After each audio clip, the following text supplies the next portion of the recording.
need me to hate don't get to come with me in my life. And the other morning,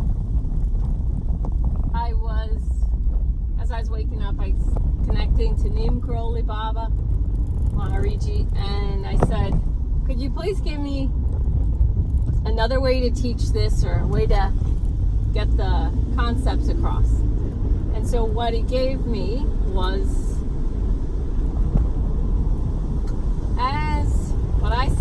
as you raise your vibration, and then he would say, as you break the ego, you break the ego.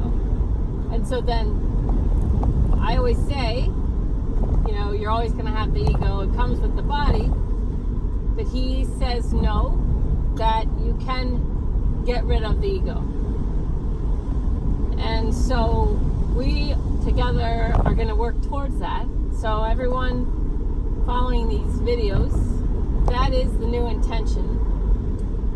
Because if I don't set the intention to completely break down my ego, then I feel like Neem Karoli Baba will stop working with me. And at this point in my life, this feels like the right thing to do is to work towards complete breaking down the ego. So that's where we are. That is the goal. And in shedding the ego completely, breaking it completely, he shows me that we can fit through a smaller space like the eye of a needle. So it's like all the crap that the ego carries with it or makes important makes you energetically, spiritually fat, and then you can't fit through a tiny space. And as you shed the baggage of the ego, so hate is a baggage of the ego. What so is my attachment, which brings resistance. So I told a story. I made a tipsy talk video where I described him. One of my relatives upset with me because I didn't think like her. Okay, and she's so sure she's right. She's so sure. But what she believes to be so true and indisputable truth and fact goes against what I've channeled from women who actually did live 100 years ago. So it's my experience with people who have passed, women who have passed, giving advice to people living now, goes against what my aunt thinks is completely 100% true fact. And I just want to mention, now I have a friend who has a brother who used to be involved in a cult, and he's not any longer, but while he was in the cult, he was sure that his whole family was going to hell because they weren't believing what he was so sure of while he was in this cult. So now that he's no longer in the cult, he said, one thing I will never be again is completely sure. And I love that, because I feel like whether it's religion, all the way to cult, or politics, or the news, these people who are completely sure. They're so sure of their reality. They're so sure,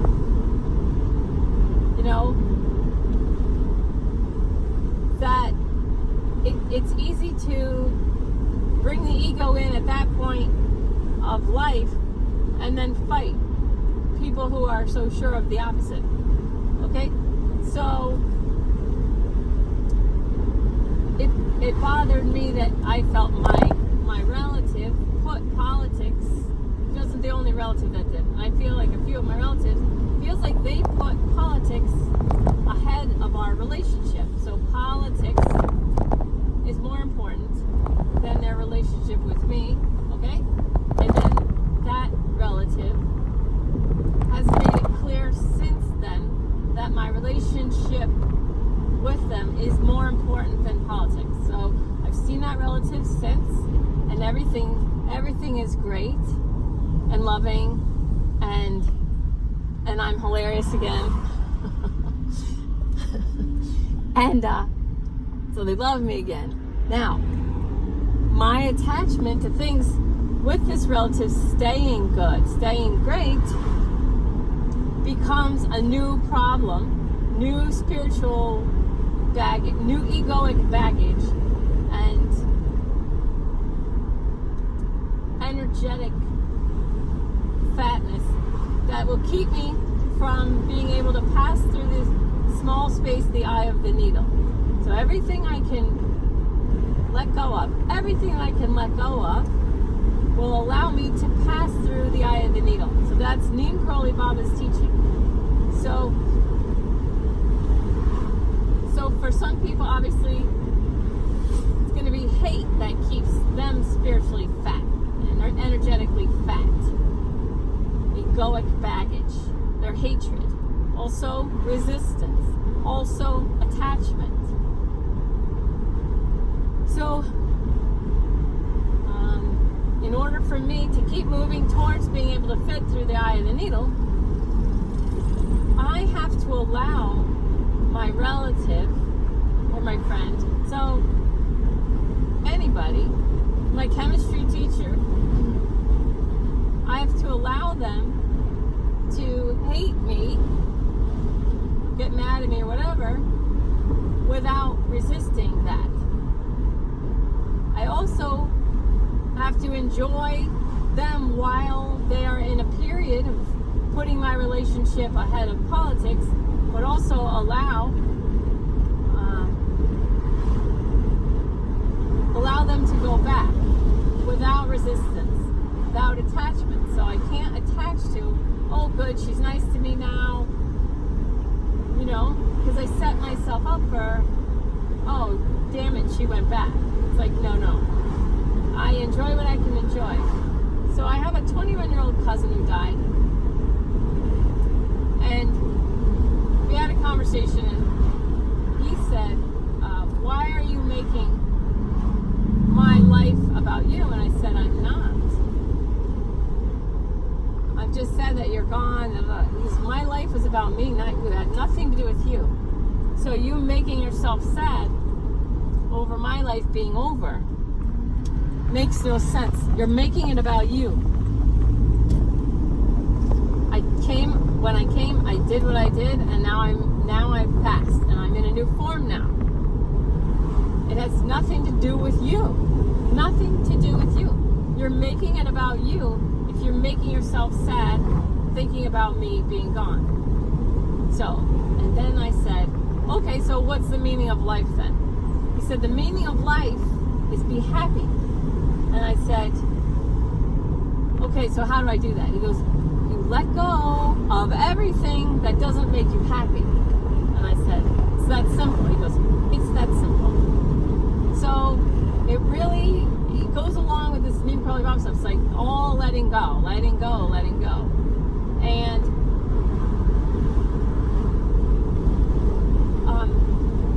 so in this reality, you know, certain decisions have been made, you know, by large groups of people, and we are where we are. And we're just here now. And so there's always learning potential happening now, no matter what choices that we make. And whether we want to or not, we're always creating. So if we're focused on negativity, we're creating negativity, both for ourselves now and in our own future. Through the law of attraction, we're thinking negative thoughts. We are, expanding the negative thoughts, the negative experiences. Holding positive thoughts and creating positive experiences creates a positive experience. It creates peace and health in the body, and it also creates that into our future. So, knowing this, I had a hard time in school because they were teaching me things I didn't want to know. They were testing me on things that I didn't care about. If I could make a school where I teach about the law of attraction and energy and quantum physics and how you're constantly creating, basically, if I could have taken the high school years and turned them into like spiritual life coaching with math, I could have been the valedictorian, like truthfully, if they were teaching me things I wanted. But it seems to me many people are learning how to be sad and how to be distracted. My resistance to that is what feeds my ego and says, because the ego is, the soul is the vehicle of unity, and the ego is the vehicle of separateness. Instead of using it as law of attraction, desire versus contrast, it's saying, okay, I like being loving and peaceful. That's my desire. And I resist fighting and meanness. That is my contrast. And just having no judgment, no attachment, then I can move forward, raising my vibration, splintering my ego, breaking it down. But my ego is clever, just like yours. Everybody's ego is very, very clever. I could allow my ego to keep me in resistance to fighting and people being mean. I could allow my ego to keep me resisting, staying attached to peace and love. Oh, this feels good. Why isn't everybody doing this? Then I resist what they're actually doing, which is fighting. So my ego is so clever, tricking me into fighting, tricking me into fighting the fighting, tricking me into resisting the fighting, and telling me, yeah, just talk people out of their hate. Talk people out of their hate. You could do it. You can do it. You can talk people out of their hate. You can talk people out of their fighting. Go ahead, keep trying. And then I die, I pass over, and in my life review, I find out I never had that kind of control over anybody, and I should have just lived my own life and loved my own life and been an example. I have to do a video about this Spanish grandmother that came through a healing yesterday, and she was telling her grandson, this is one of the things, be a beacon of love and joy and show people how our family does it, how our family lives and loves. Show them. And then she called, Mito, show them. Be a beacon of love and joy. Show them how to love and to live and to focus on the children. So she's going to get her own video because she's just too cool. So anyway, Neem Karoli Baba's message. This is how I'm going to wrap it up. Neem Karoli Baba's message. All the egoic drama and tricks. Hatred may be easy for me to see, but then my ego is going to use resistance or attachment to make itself spiritually fat so I can't fit through the eye of the needle. Okay, so then that's where my work is. So by resisting hatred, by resisting mean, I keep myself from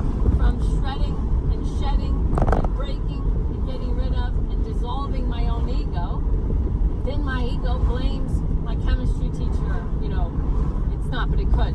Blames my relatives. They yelled at me. Da, da, da, da, da. Blaming. It's not my fault. It's them. The ego is the vehicle of separateness. So I thank all the people that my ego could use to trick me. Thank you to my chemistry teacher for being mean. Thank you to my relatives for screaming in my face, for getting mad at me. Any kind of a trigger. I was triggered by one of my renegade yogi people because their thought form that's taken root is liberal mindset is good and just and right and true and kind and loving, and so conservative mindset is horrible, racist, it's so bad. When really, if I wanted to boil everything down, I would say liberal mindsets find the problems and conservative mindsets fix the problems. So we need both. We always need both. We always have, and we always will. It's just like hot and cold fronts. Moving the weather patterns around, keeping the air from stagnating. You know, stagnation is death. So, okay, love you. Thank you.